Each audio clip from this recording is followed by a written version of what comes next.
আসসালামু আলাইকুম, সবাইকে স্বাগতম। চাকরি থেকে বরখাস্ত এবং চাকরি থেকে অপসারণ এর মধ্যে পার্থক্য কি? যদি প্রশ্ন আসে কিভাবে লিখবো, তাই না? বিভাগীয় পরীক্ষার জন্য তো আমরা এইভাবে লিখতে পারি যে আচ্ছা, চাকরি থেকে বরখাস্ত মানে চাকরিচ্যুত, আবার চাকরি থেকে অপসারণ মানেও কিন্তু চাকরিচ্যুত করা। তো এই এই এই এই এখানে কিন্তু বেসিক পার্থক্য নাই।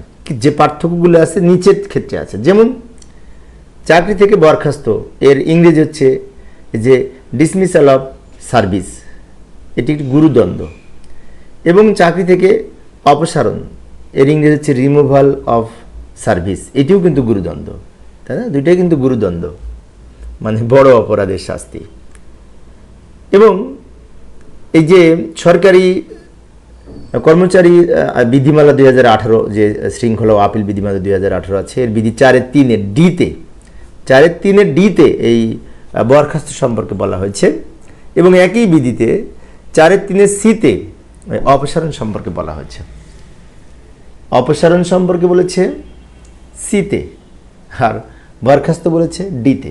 এখানে একটু পার্থক্য আছে, ইংরেজিতে একটু পার্থক্য আছে, তাই না? এইভাবেই তো আমাদের পার্থক্যগুলো লিখতে পারি। বেসিক যে পার্থক্য সেটি সামনে যাচ্ছে, সেটি হচ্ছে এই যে এইখানে গুরুত্বপূর্ণ পার্থক্যটি, যে হলুদ কালার দিয়ে রেখেছি আমি।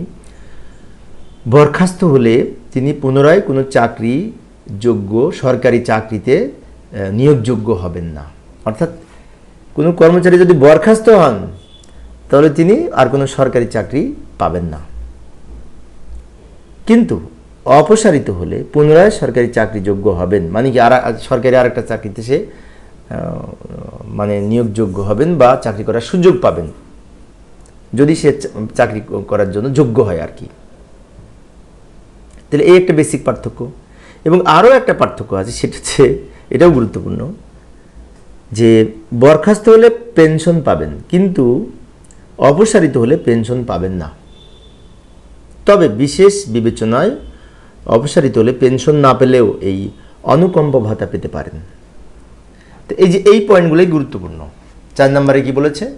বরখাস্ত হলে তিনি সরকারি চাকরি পাবেন না বা সরকারি চাকরি আর করতে পারবেন না, কিন্তু অপসারিত হলে কিন্তু পুনরায় সরকারি চাকরি করতে পারবেন। অন্যদিকে বরখাস্ত হলে পেনশন পাবেন, কিন্তু অপসারিত হলে পেনশন পাবেন না। দুইটাই কিন্তু গুরুদণ্ড। এর পাশাপাশি আমাদের আরও যদি জানা থাকে আমরা সেগুলো লিখতে পারি।